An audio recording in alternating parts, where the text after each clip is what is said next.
India, very, very tough, very, very tough.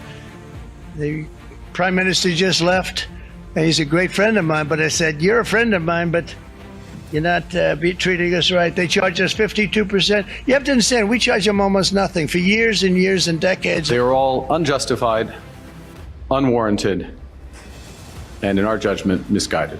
Europe has everything it needs to make it through the storm. We are in this together.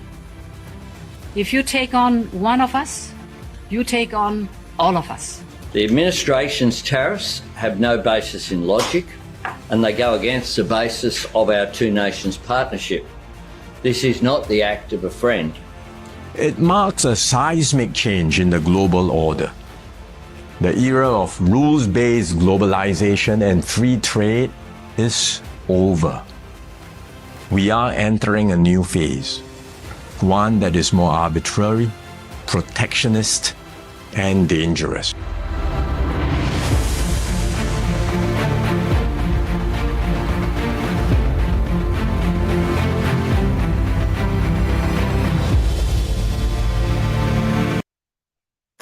Good evening, I'm Barkha Dutt. You're with the Mojo Story, and as you just saw there, world leaders are reacting and how to Trump's new tariff regime, inaccurately dubbed as a reciprocal tariff program. In the end, as experts have pointed out, just a clever back-of-the-envelope plan to focus on America's trade deficit and to restore that balance somehow. The consequences around the world are catastrophic, and now they are being felt here in India as well. The markets that fended off pressure seemingly on Friday had a Black Monday beginning with 20 lakh crores wiped off in just 10 seconds. India cannot insulate itself anymore from the impact, and nor can the world. As Singapore's Prime Minister said, every country will be hit. How will India and Narendra Modi, the Prime Minister, described by Donald Trump as his great friend, respond? What are India's options? What are the world's options? And is a global recession coming? Let me introduce our very distinguished guest of experts as we try and make sense of Trump's unhinged tariff regime. Joining me is veteran diplomat, Ambassador Manjeev Puri. Welcome to the program, sir. Good to see you. Dr. Sanjaya Baru is here with us. Dr. Baru, it's always a pleasure. Welcome to the program. Sandip Ghose is here with us. I always like to introduce him as a supporter of the Prime Minister with caveats. What might he be urging the Modi government to do on a day when the government has actually increased excise on petrol and diesel by 2 rupees? And also joining me is Subhash Garg, former finance secretary, well-known author, and perhaps I would say the first Indian expert to point out that there's nothing reciprocal about Trump's tariffs. Welcome everybody to the program. Let me get started simply by playing out what Donald Trump said when asked questions about what was happening to markets around the world, from Dow Jones to the European markets to Japanese futures, where trading actually had to stop because of circuit breakers. This is what Donald Trump had to say. Is there pain in the market at some point? You're unwilling to tolerate this idea of a Trump put? Is there a threshold? I think your question is so stupid. I mean, I think it's I don't want anything to go down, but sometimes you have to take medicine to fix something. And we have such a horrible, we have been treated so badly by other countries because we had stupid leadership that allowed this to happen. They took our businesses, they took our money, they took our jobs, they moved it to Mexico, they moved it to Canada, they moved a lot of it to China, and it's not sustainable. We're not going to do it. Now we have hundreds of billions of dollars is pouring into our country. On a monthly basis, it's pouring, it's already started because they put tariffs on. And eventually it's going to straighten out and our country will be solid and strong again. So Donald Trump thinks both the question asked of him and the previous governments were stupid, but the consequences are very real. And I want to start with Ambassador Manjeev Puri. I think Subhash Garg there was fixing his shot, and he'll be back. There he is. Ambassador Puri, what's going on? What's going on? Like, do you know what's going on? Does anybody know what's going on? Have you ever seen a moment like this in diplomacy before? Great copy for journalists, vastly entertaining, but with very real and dangerous consequences. Barkha, thank you very much. Things have happened like this in the past. Everybody recalls the 1920s. There was something in the 1980s, and etc. But let's leave all that out. What has happened is as wobbly as the video that you just showed here with the man sitting and wobbling. That's exactly. I want to make one or two points to you, very important. You know, when we talk about tariffs, we think in terms of customs duties. This is not about this. This is about trade balance, not about custom duty rates. Think about poor Falkland Islands. Supposing they said zero custom duty for Americans, what would they do in terms of buying any amount of American book? They produce wool and sheep and mutton, etc., which the US buys from them. What would tiny Lesotho do, which, you know, produces diamonds, which the US likes to buy? What do we do about it? This is about trade balance. And so, therefore, I want to make a point to you that, you know, it's time for us to understand that this being the situation, think about what the Americans are trying to do with India. I'm not talking about the rest of the world. Let them worry about their own things. And my understanding is that as far as we are concerned, this is not about tariffs. And given agriculture and our real domestic issues, what are we going to end up doing? Having to balance the trade vis-a-vis the Americans. And let me make another point to you. Many people here are saying this is just a slap across the wrist. It's not a punch to us. This is a mixed bag. And they're pointing to possibilities of things moving from Vietnam and Bangladesh. If that happens, your trade balance will go worse. If this kind of regime remains, can you imagine what it will do to us? And I'm not talking about what is happening in the US economy and what's happening in the global economy. And we are not dealing from them anymore. You know, this kind of a step. Think about a simple thing. His millionaire backers, whether it's the CEO of JP Morgan or Bill Ackman, all of them have said, come on, guys, take a pause for 3 months. You've said what you want to say. Take a pause. This is not the right way of going about it.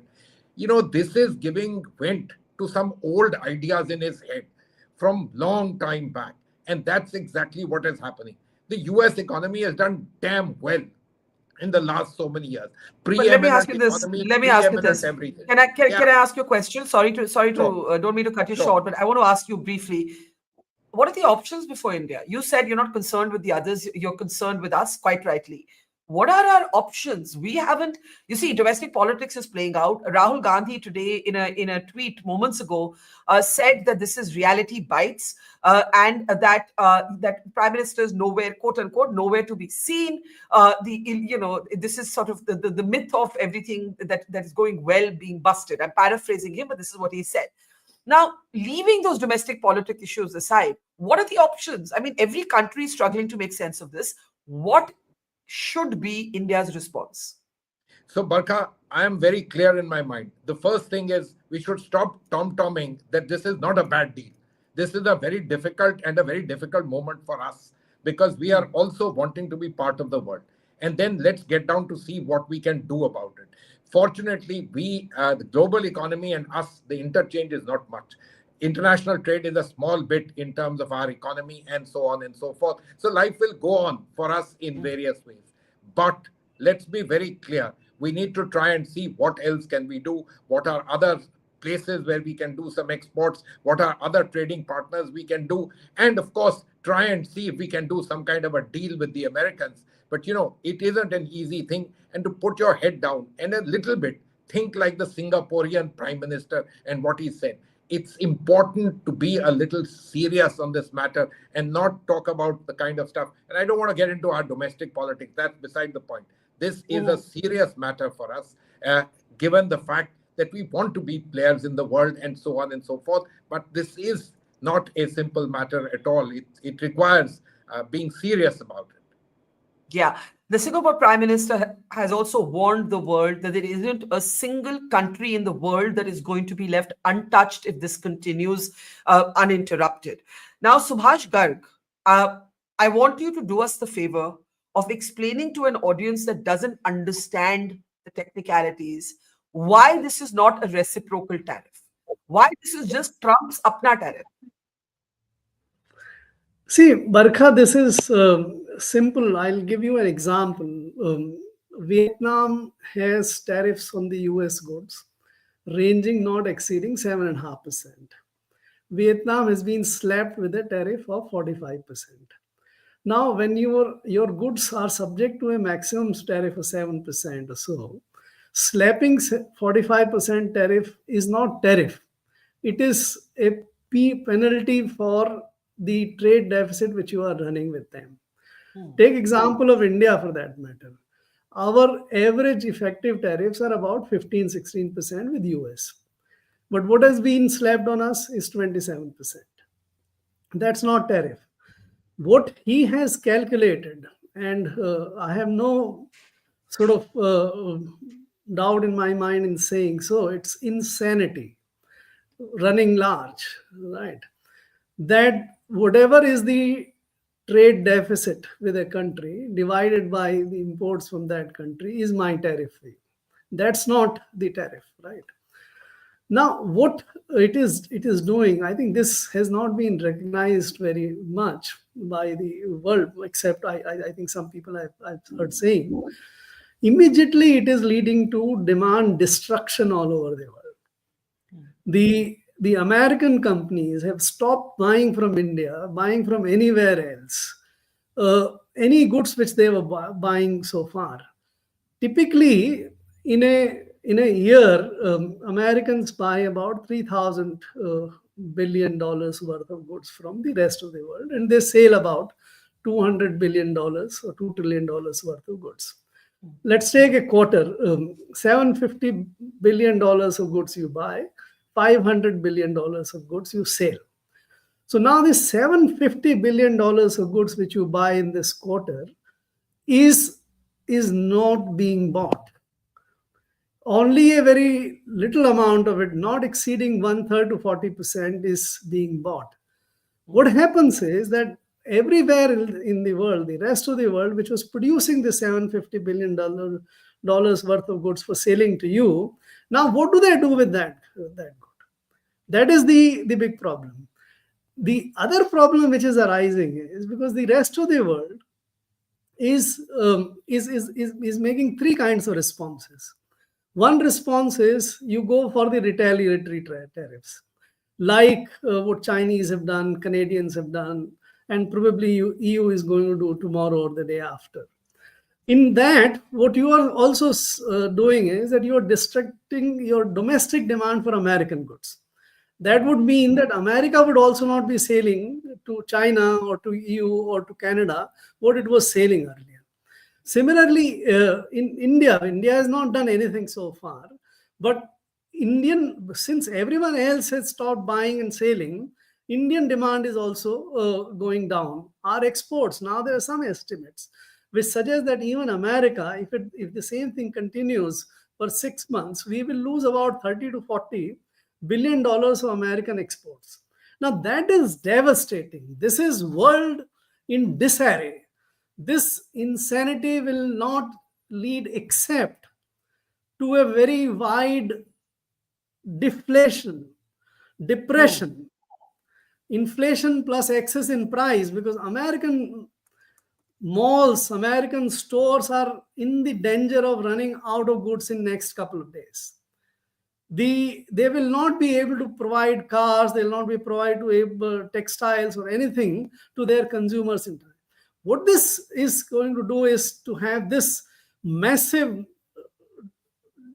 destruction of demand as well as of the economy. So given the consequences that you're painting, and it's a grim picture both for India and America itself and the world, but given that it's global, what can India do? What would you, if you were finance secretary in government today, where would your attention be? Briefly, Mr. Garg, I want to go to Sanjay and Sandip also, and then we can come back. Yeah. Yes, correct. So the sensible, the rational option is a difficult option. How do you find these $750 billion worth of surplus goods to be absorbed by the rest of the world? That is what the world should look for. Can we buy from China what we would be buying in next 6 months, in next 3 months? Can China, others buy from India what it would be buying in next 6 months, in next 3 months? Right. That is a only solution which exists for the rest of the world to keep its head above the water in times to come. But that's very difficult politically. Our global leaders, Trump is insane, you have seen, but rest of the world is also not behaving very sensibly. It's a difficult call. But in times like this, you have to have only this kind of difficult options if you want to Right. survive it. Okay, let's take this to Dr. Sanjay Baru. The images that we see on our screen are of mass protests organized against Donald Trump. But unless the midterms, take him down a notch or two, this is Trump. He's still the most powerful man in the world. And Subhash Garg says that the world isn't maybe fully cognizant of what's going on. Ambassador Puri says, stop this theory bazi that this isn't so bad for India. Oh, maybe this is an opportunity. What do you think? Because I've heard these theories, I've read these theories that there's an opportunity here. We've been too protectionist. This will make us open up. The Singapore PM basically said that the WTO system is collapsing. It finished. Any rules-based order of global trade is over with this. Yeah, two things. First of all, you began the show with recordings of the speeches of various heads of government. Yeah. We have not yet heard from our head of government. I mean, this is an issue on which I think by today I would have expected the Prime Minister of India to be addressing the nation. I would certainly have advised that to any Prime Minister, that people want to understand precisely the kind of questions you're asking. Millions of Indians are asking. The Indian stock market is asking. Indian investors are asking, right? So by this time, the government should have had at least a tentative statement. After all, the Singapore Prime Minister's statement has gone viral on social media, but even others, Carney in Canada, etc. So I think, we are... I don't know what our strategy is in dealing with this because we have not yet been told what our strategy is. Point number one. Point number two, on the crisis in multilateral trade. Exactly 11 years ago, in April 2014, when I was with the International Institute for Strategic Studies, we organized a conference on the multilateral trading system. In fact, the two Indians who spoke at that conference were Arvind Subramaniam and Arvind Panagaria, both of whom have been with this government. Panagaria is still Chairman Finance Commission. And we had excellent, Pascal Lamy was a former head of WTO, was one of the speakers, Ashley Tellis, etc. Now, the conclusion of that conference 10, 11 years ago was that the United States had come to the view that the multilateral trading system was no longer serving its interests, and that it had decided to abandon the multilateral trading system. And that's precisely what has panned out over this decade. It's taken some time for reasons I don't know what the domestic politics is. So Trump has not done something mad. He has done something which many Americans were saying that, look, we set up a global system after the So you don't agree with Mr. Garg that this is insanity. You think it's quite well thought out. No, I'm not saying it's well thought out, but let me explain the circumstances, which is after the Second World War, the United States set up a global system, the International Monetary Fund, the World Bank, the GATT system, which worked till the 80s. And there was a major crisis in the 80s when suddenly the Americans discovered that Germany and Japan had benefited more out of this system than they had. What did they do? They brought Germany and Japan on their knees and made them forced to sign the Plaza Accord. Japan accepted what were called voluntary export restraints. The European Union went with the hands folded to the Americans because they were all allies and the Soviet Union was still around and they were disciplined. Now, much has happened since then, right? Today, the singular adversary is China. And the whole initiative of Trump is to somehow disrupt the global trading system in order to hit at China. Now, it remains to be seen whether it's insanity or sanity. All I'm saying is that the intellectual opinion within the United States for what has been done has been around for some time. It took a Donald Trump to do what many in the US were warning the governments over the last 10 years against doing. Trump has done it. He's bitten the bullet. Now, whether he will succeed in bringing China to its knees or not, we don't know. What does it mean for us? What does it mean for us? Before I go to Sandip, what does it mean for us? Exactly what I said, which is we would like to hear from the Prime Minister of India what it means for us. I mean, look, Fact is that I don't know what negotiations are going on about a bilateral trade agreement. We are all told that negotiations are going on. Before the visit of Mr. Piyush Goyal to Washington, I was told by a senior functionary of this government that don't worry, we are in talks with the Americans and they won't hit us. I was told this, but they've hit us, right? So that assumption in the early days that thanks to the friendship between the two heads of government, they will be spared, has not been borne out. So let the government tell us what is the game they are in and what is their expectation. As far as India is concerned, I think, as the other two speakers have said, we are not big trade players. But what happens between between the US and China will have huge implications for us. That is what we should be focusing on. And the Chinese have stood straight and they've hit back. Whether they can continue to stand straight and continue to hit back, or whether they will also yield, we'll have to wait and watch. Right. So let me bring in Sandip Ghosh at this point. Sandip, I'll pick up Dr. Baru's point about messaging. All we have from the government so far is a lengthy, complex statement from Press Information Bureau, from the ministry. We're assessing the situation. Dr. Baru makes the point that literally every significant head of state has spoken, right? We played some of those clips in the beginning of the program. Is the government treating this too casually? And maybe it's not. Maybe it's treating it very seriously, which is why Piyush Goyal has been, having all of these talks. But there's no messaging to people. And the Indian markets that fended off the pressure on Friday didn't do so well today. We had 20 lakh crores being wiped off in 10 seconds. Add to this, there are serious concerns now about the economy and the economic uncertainty. You've had the government increase excise on petrol and diesel by 2 rupees, and it, as far as I can tell, it's kind of come out of the blue.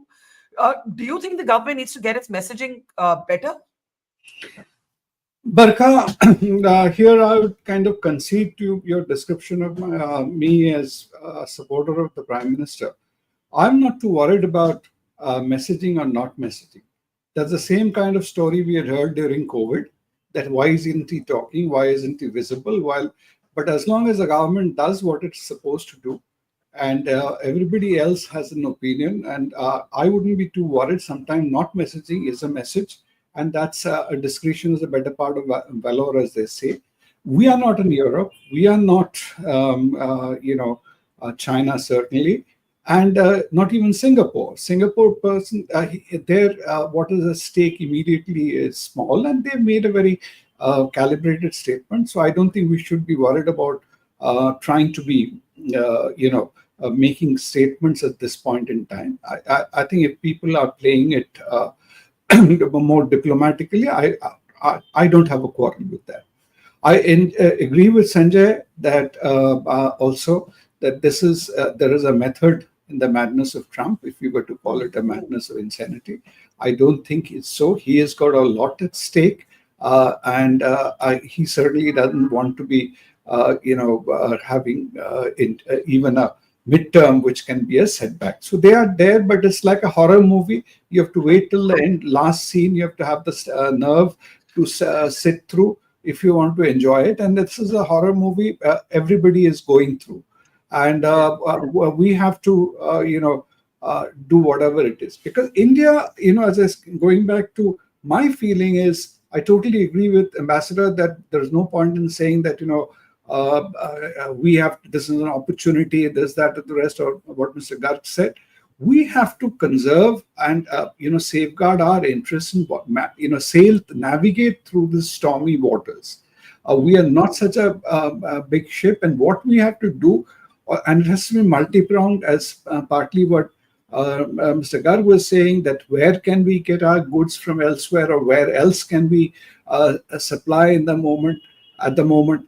How do we protect our crucial exports, which affect our domestic economy, not more? So I would be, if there are political quid pro quos to be done to protect our services sector, where we depend a lot, our more labor-intensive sectors, we need to do that. We may, and there'll be a short term and a longer term. If this lasts, we may have to rejig our policies, let's say even with the PLI, scheme which we are doing, production linked incentive, in industries which we are going to support or not support. That's a longer term thing. But I think for the moment, one has to weather the storm. And there, I don't think, playing domestic politics, taking pot shots at the Prime Minister, this Howdy Modi did not help in what is it? I don't think that serves any purpose. And people should come up with constructive solutions. There should be positive debates. And I'm sure the government is also looking for suggestions. They don't have all the wisdom, but I wouldn't sort of put them on the mat. Why is Mr. Modi not coming out and making a statement? That'll be falling into the Trump trap.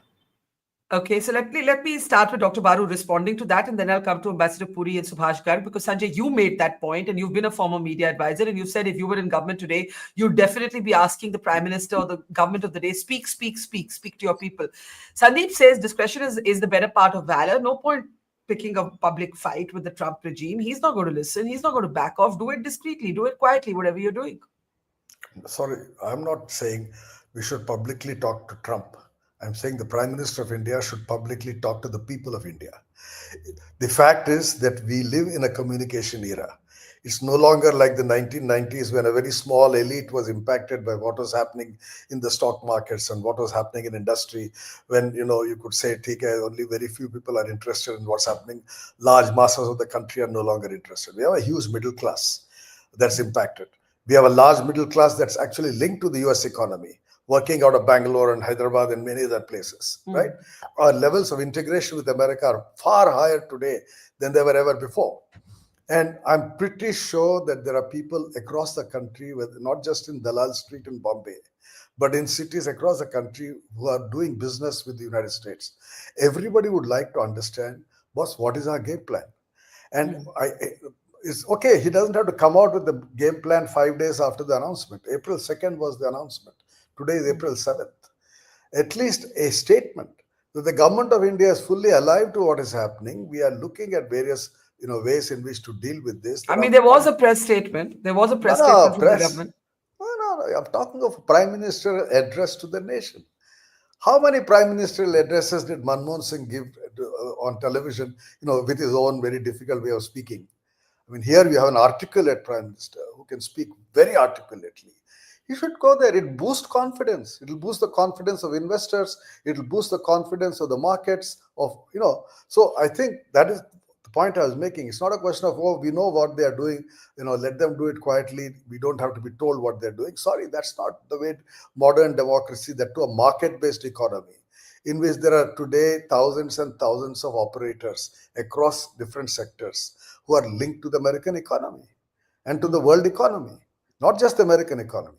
The world economy is tanking. You spoke about the Japanese stock market crashing, what is happening in London. So I think there is a need for the Prime Minister to be addressing the country and at least calming nerves, saying that, look, I'm not just running to Rameshwaram to a temple in Tamil Nadu. I'm also focusing on this crisis. Okay, let me get Ambassador Puri in. Ambassador Puri, the other heads of... One point, Barkha. Yes. Just as a matter of rejoinder, I was quite, bemused to read somewhere Rahul Gandhi telling in Bihar that you don't have to worry, only 1% of the people invest in stock markets. Your concerns are different. So not all our politicians also think the same way. Okay, fair enough on the stock markets. But I think the question is this. Dr. Baru says, Prime Minister needs to talk to people because the markets are jittery. There is uncertainty in the economy. There are forecasts, we have a forecast from Goldman Sachs about an American recession that the chances have increased by 45%. European markets are down. I think Frankfurt fell by 10%, Paris by 6%. Trading in Tokyo had to be stopped briefly today. And in India, Ambassador, you had 20 lakh crores wiped off at our own stock markets in a matter of 10 seconds, right? Now the question is, you had these series of leaders responding in public. Sandip says that's not Modi's style. That's not the Modi government style. They'll do it behind the scenes. Do you agree with that approach, or do you think there has to be some public articulation? So, Barkha, it's very interesting that we moved away from the subject itself to this To the handling of it. To the You know, handling of it. look, Yes. I don't want to say anything. I just want to Yeah. ask you, do you think the reports appearing in the headlines of Indian newspapers, including TV channels, etc., are not nudged reports? I want to stick to my old system. Hey guys, be a little serious. This is a pretty serious thing that's happened. And by simply saying we are dealing with you, we are friends of yours, this, that, and the other. No, man, this man has a domestic agenda. He has a personal agenda. These are his ideas. And Sanjay, I don't want to tell you about the Plaza Accords and what happened to Nixon and John Connolly. Everybody can figure out how Nixon is remembered by us. Those were also days when the other child, the Chinese, were not on the market. So a lot of difference, but let's leave this out. Barkha, it is a serious matter. It is serious not just because we are sort of small players in the world and therefore can weather the storm. After all, we are a poor country. But because there are chances of global recessions, which has lots of implications, etc. for us, quite apart from our IT sector being linked to them. As of now, they haven't said anything about pharmaceuticals, but President Trump said, wait, that's coming. So we don't know what all of this means. Basically, you need to try and tell your population. I don't want to get into whether the Honorable Prime Minister should appear or not. No, but you should, talk to the people. And that is very important that, look, this is a serious matter being handled seriously. And, we won't be able to pull some rabbit out of the hat straight away. That's important. On the other hand, I sincerely believe that, look, while what Subhash is saying, those are also important ideas, but buying from China, what people are saying, they'll dump goods on us. Now, this is a way of thinking. After all, we built up a psyche in our country that doing trade with China is bad, they're an enemy. Look, what is the situation? Where are you faced? If you are members and those who deal with large industry organizations in India, most of them will turn around and say, hey, let us import from China. It comes in better quality, it's cheaper, and it's better. Why is it? You remember Sanjay and I were on a program with you before Donald Trump got elected. And you asked us this question and I told you, people are not buying American goods because they are inherently not, I don't want to say good. They are not up to the mark. They are not price competitive, and also in terms of technology, they may not be. So there's lots of issues here. And so therefore, when you look at this and the idea being balance the trade, what are we going to balance the trade with? Defense purchases, unlikely we can pony up so much. Agriculture, very difficult. I saw a newspaper which said we'll open up dairying. Can you imagine what the implications? So what are you left with? Petroleum, hydrocarbons. It will come at a cost. And so therefore there will be cost for the Indian economy, not just on the trade business, but on keeping this thing afloat. Do we have many options? I don't think so. But on the other hand, it's important to try and prepare. I'm not saying the vast majority of the country, but the lot which is invested in this particular business, the 150 million that we talk about. Yes, and this nudging, in my opinion, should be thought through a little bit. Well, can't speak for the TV channels, haven't watched one in 100 years. But Subhash ji, what should the economy be bracing itself for? What should the Indian economy be bracing itself for? See, that's exactly the main question. Whether the Prime Minister speaks or not is less important. We as a nation should figure out what it means to us. How can we handle it? Can we make something of this opportunity, if you call it? Because in every crisis there is some opportunity. In my judgment, the difference between Plaza Accord in 1984 and today's world is that Trump is not trying to set the tariffs sensibly. The rest of the world, India apart, is not having very large tariffs. Vietnam offered to America, has offered that we'll make it zero. Correct. Can you take it off? Right. I don't think he will be satisfied with that. The satisfaction is how can we clear the trade balance? That, and he's forgetting very, very conveniently, and I think that's also not getting much traction in the debates around. While America has a large mercantilized trade deficit, the America has a lot of services surplus. and the income surplus with the rest of the world. In economics, we take all these things together. Taking all these three things together, your exports of merchandise, your export of services, and your income from the investment and other things which you have made abroad, America, by the way, is not a very large deficit country. It's a very small, less than $200 billion. So what it's being conveniently forgotten is that you run so much of surplus on services. Yeah. You have so much of income coming from FDI and foreign investments and others. Now that is where I think we need to figure out what is the implications for us. Forget merchandise. What is the implications for us in terms of services? What are the implications for us? But are there options? Are there options? Quick last words from all of you. I'll start with you, Subhash Garg. Specifically, right? You've given us a macro perspective. In micro moves, what should government of India be doing? I don't think in the short term you can negotiate with Trump. You can have no deal with it. He doesn't have bandwidth. He doesn't have sense in this. So don't deal with them. Try to figure out with the rest of the world. How do we deal with it? And in the process, if America suffers and goes down the tube, let it go. Let us save the rest of the world and India. Sandip, quick last word. Subhash Garg says can't do a deal with Trump. Art of the deal may be his thing, but don't bother. Don't waste time. Brace yourself. Take it seriously, as Ambassador Puri said. Sandip? Sandip, you're muted. Just unmute yourself, please. I partly agree with Mr. Garg, but in the sense, you can't say I'm not going to do a deal with you. We may try to import or sell to other countries also, but we cannot treat it as use it as a sort of a threat or a bargaining tool.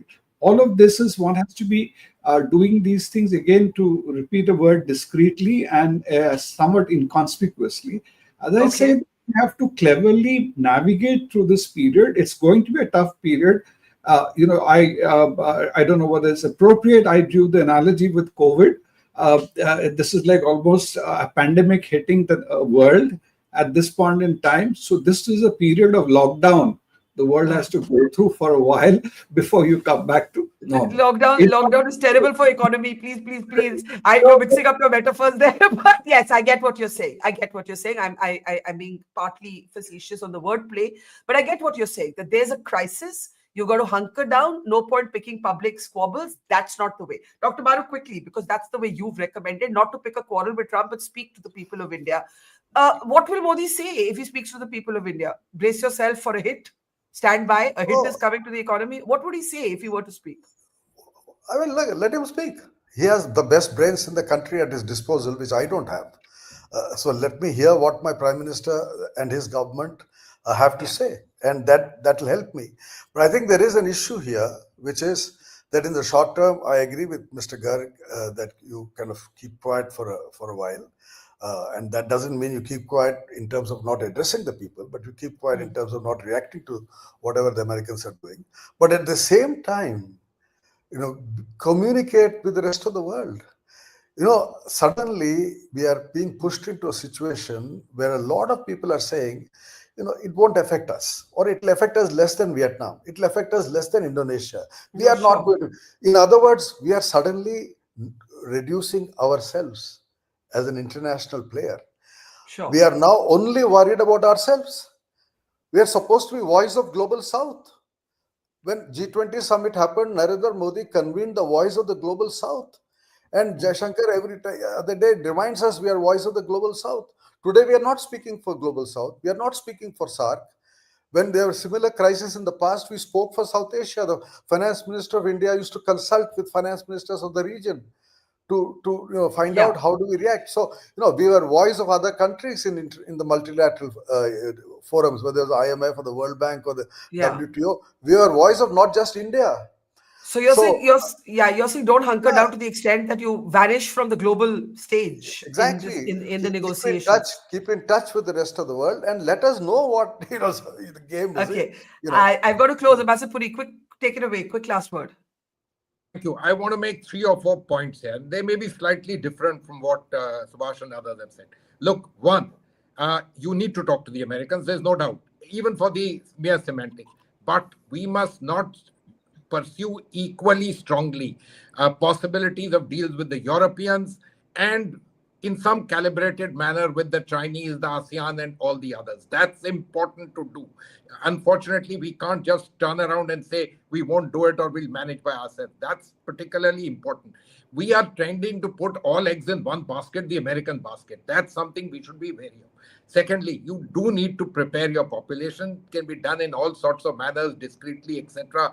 The thinking lot in the population. And thirdly, I come to the fact, look, I don't know about opportunities, about tariffs in Vietnam and Bangladesh, etc. But, we do need reforms here. And it's time that we did something. I am not very much in favor of high protectionist walls. If they come down, not a bad idea, but more than that, we need to do a lot of economic reforms here. That will be good for us. We've, after the 2008 financial crisis, it gave our bureaucracies and everybody a great chance to go back to doing their old thing, regulation, and feeling very happy about things. No, I'm afraid we need to do reforms. We need to go back to that. We need to let our economy actually move up quite a lot in this particular thing. I think this is not a great opportunity, but we must try and make an opportunity out of it, at least domestically. Right. As they say, when you're given lemons, at least make lemonade, if not champagne. We leave it there, right? As the Chinese would say, we live in interesting times. I wish these times were only interesting. They're potentially dangerous, destabilizing. None of us actually know what's going to happen next. Trump may have a plan, but at the moment, only he knows it. We leave it there, gentlemen. Sandip Ghose, Subhash, Garg, Dr. Sanjaya, Ambassador Puri. Thank you. And to our audience, thank you and see you soon. It's great to see you here. Thank you for watching our work. If you haven't subscribed yet, don't forget to click the bell icon and subscribe to Mojo Story and support independent, robust journalism.